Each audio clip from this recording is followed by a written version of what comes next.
CJPचा विजय, हा विजय जेनजीचा विजय आहे, हा विजय विद्यार्थी आणि शेतकऱ्यांच्या एकतेचा विजय आहे, हा विजय विद्यार्थ्यांना आणि शेतकऱ्यांना पाठिंबा देणाऱ्या विरोधी पक्षांचा हा विजय आहे, हा विजय या आंदोलन करणाऱ्या लोकांना, आंदोलन करणाऱ्या जेनजींना, विद्यार्थ्यांना ज्यांनी रसद पुरवली, ज्यांना अर्थात अन्नधान्य, अर्थात चहा, नाश्ता, पाणी पुरवलं, त्यांचा हा विजय आहे. आणि या आंदोलनामध्ये जे शहीद झाले आणि जे घायाळ झाले पोलिसांच्या मारामारीमध्ये, पोलिसांनी जे मारहाण केली, या मारहाणीमध्ये जे घायाळ झाले, जखमी झाले, त्यांचा हा विजय आहे. हा विजय विद्यार्थ्यांचा आहे, हा विजय शेतकऱ्यांचा आहे, कारण शेतकरी संघटनांनी या विद्यार्थ्यांच्या आंदोलनाला पाठिंबा दिला होता. हा विजय विरोधी पक्षांचा सुद्धा आहे, कारण विरोधी पक्षांनी सुद्धा, बहुतेक विरोधी पक्षांनी जेनजीच्या विद्यार्थ्यांच्या या पेपर लीक विरोधी आंदोलनाला पाठिंबा दिला होता. आणि त्यामुळे हा विजय एकूणच भारतीयांच्या एकतेचा विजय आहे, भारतीयांच्या एकजुटीचा विजय आहे, हा विजय या देशाच्या लोकशाहीचा विजय आहे. हा विजय ज्यांनी या आंदोलनाला समर्थन केलं, पाणी पुरवलं, अन्न पुरवलं, अर्थात चहा, नाश्ता, जेवण पुरवलं, पाणी पुरवलं, त्या सर्वांचा हा विजय आहे. आणि या आंदोलनामध्ये जे जखमी झाले, जे घायाळ झाले, जे बेशुद्ध पडले, जे मृत पावले, त्या सर्व तरुणी आणि तरुणांचा हा विजय आहे. हा विजय सर्व भारतीयांचा आहे, भारतीयांच्या एकजुटीचा हा विजय आहे.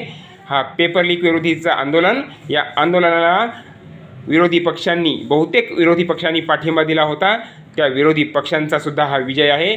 हा विजय लोकशाहीचा आहे.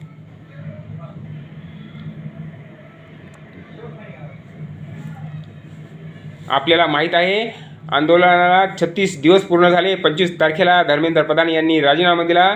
25 तारखेला मोठं आंदोलन होणार होतं. त्या दिवशी हा राजीनामा धर्मेंद्र प्रधानांनी दिला. हे मोठं यश या जेनजीला मिळालेलं आहे, विद्यार्थ्यांना मिळालेलं आहे. कारण 12 वर्षामध्ये हे भाजप सरकार बेलगाम झालं होतं आणि म्हणून बेलगाम सरकारला झुकवण्याचं काम जेनजींनी केलेलं आहे. आणि आता त्यांना अकाउंटेबिलिटी द्यावी लागणार आहे. सरकारला लोकशाही शिकवण्याचं काम या जेनजींनी केलेलं आहे. सरकारला संविधान शिकवण्याचं काम या जेनजींनी केलेलं आहे. आणि म्हणून सरकार जेनजीच्या पुढे झुकलेलं आहे. जे सरकार म्हणत होतं की हमारे सरकार में इस्तीफे नहीं होते, त्या सरकारला धर्मेंद्र प्रधानांचा राजीनामा घ्यावा लागलेला आहे, हे लक्षात ठेवा. आणि म्हणून जेनजीच्या नादाला लागू नका. जेनजीला आधुनिक विचारांची गरज आहे. जेनजीला आधुनिक विचार पाहिजे आहेत, तरुण परिवर्तनाचे विचार पाहिजे आहेत, विज्ञानवादी तर्कवादी विचार पाहिजे आहेत. त्यांना कालबाह्य RSS BJPचे विचार नको आहेत.